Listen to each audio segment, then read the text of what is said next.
আজকে আমি কুরবানি ঈদের মগজকে কিভাবে অনেক মজা করে রান্না করা যায় সেই রেসিপিটা আপনাদের সঙ্গে শেয়ার করব। তো এখানে আমি কুরবানি ঈদের জন্য কুরবানি ঈদের যে মগজ রেখেছিলাম সেই মগজটাকে আজকে নিয়ে নিয়েছি। মগজটা অনেক ছোট হলেও খেতে কিন্তু অনেক মজা। তো আমি মগজটাকে ভালোভাবে ধুয়ে নিয়েছি আর এখানে একটা কড়াই বসিয়ে দিয়েছি। কড়াইয়ে পর্যাপ্ত পরিমাণ তেল দিয়ে দিয়েছি।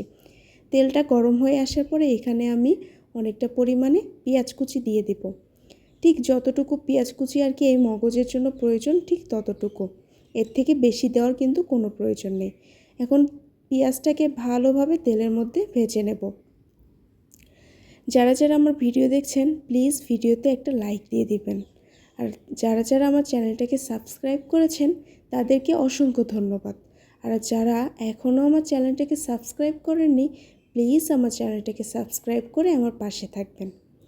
আপনাদেরকে অসংখ্য ধন্যবাদ যে আপনারা আমার ভিডিও দেখেন। আমার ভিডিও অনেক সাধারণ, তেমন সাজিয়ে গুছিয়ে কোনো কিছুই আপনাদের সঙ্গে শেয়ার করি না, একদম সিম্পল ওয়েতে আপনাদের সঙ্গে শেয়ার করি। আপনারা এটাই কিন্তু অনেক বেশি পছন্দ করছেন আর এটা দেখে সত্যি আমি অনেক বেশি খুশি হচ্ছি যে আমার ভিডিও অনেক লোক পছন্দ করছে। তো সবাইকে অনেক অনেক ধন্যবাদ। সবাই আবার ভিডিওতে অনেক কমেন্টস করেন, কমেন্টসগুলো কিন্তু আমার অনেক ভালো লাগে। সবাই চেষ্টা করবেন ভিডিও দেখার সময় ভিডিওতে একটা লাইক দিতে আর একটা করে কমেন্টস করে দিতে। আর যারা চ্যানেলটাকে এখনও সাবস্ক্রাইব করেননি তারা একটা সাবস্ক্রাইব করে দিতে। তো আপনাদের সঙ্গে কথা বলতে বলতে এদিকে আমার পেঁয়াজ ভাজা হয়ে যাওয়ার পরে এখানে আমি গোটা জিরে দিয়েছি আর দিয়ে দিয়েছিলাম হচ্ছে এলাচ, তেজপাতা, দারুচিনি দিয়ে ভালোভাবে আমি ভেজে নিয়েছি।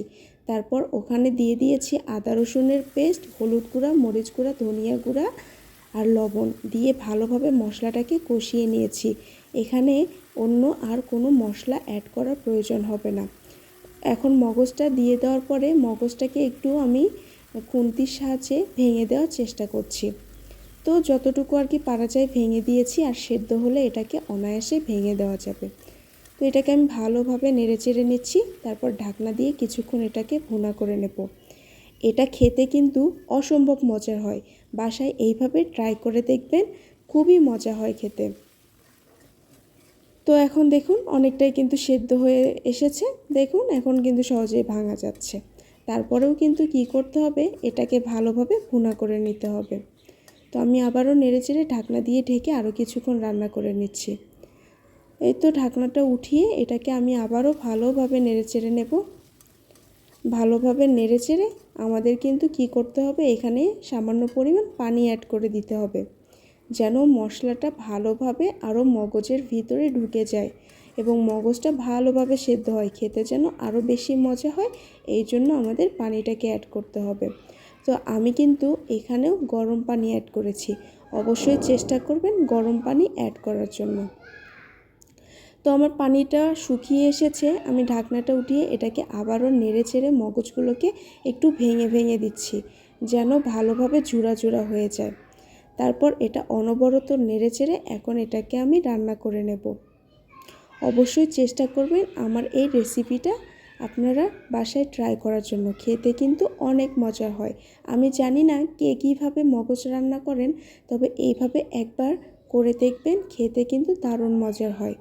আমি সবসময় চেষ্টা করি একদম ইউনিক এবং ঘরে থাকা উপকরণ দিয়ে রান্না করতে, যাতে আপনারা তৃপ্তি সহকারে বাসার খাবার খেতে পারেন। এই জন্যই হয়তো বা আপু ভাইয়ারা আমার রেসিপিগুলো পছন্দ করছেন। তৈরি হয়ে গেল মজাদার মগজ ভুনা।